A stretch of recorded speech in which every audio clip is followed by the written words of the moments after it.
अस्सलाम वालेकुम फ्रेंड्स, आज हम बनाने जा रहे हैं चीनी का पराठा, जो कि आप कभी भी क्रेविंग हो मीठा खाने की तो झटपट घर में अगर कुछ भी अवेलेबल ना हो आप फटाफट किचन में जाएं और इन दो इंग्रेडिएंट्स के ज़रिए आप इजीली अपना पराठा बना सकते हैं और बच्चों को लंच में भी दे सकते हैं। जैसे मैं करती जा रही हूँ, आपने इस रेसिपी को फॉलो करना है। आम रोटी बना लेनी है, नॉर्मल रोटी बना के उसको इसी शेप में ले लेना है जैसे जैसे मैंने इसको किया है, और ये चारकोना शेप बन जाएगी। तो उसके बाद आपने क्या करना है, इसे बेल लेना और तवे पे हल्की आंच पे आपने सेकना है। इसको तेज़ नहीं करना ताकि पराठा जल ना जाए। चीनी है कैरमलाइज हो जाएगी तो ज़्यादा जल्दी जल सकता है। ये देखें, ये पराठा इतना खस्ता इतना मज़े का तैयार हो चुका है।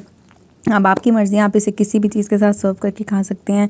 लाइक आप मलाई के साथ इसे खा सकते हैं। जब मैंने यहाँ पे मलाई ही यूज़ की है, आप न्यूटेला के साथ भी इसे खा सकते हैं, और क्रीम लेना चाहें, जो भी आप लेना चाहें इसके साथ ईज़िली खा सकते हैं।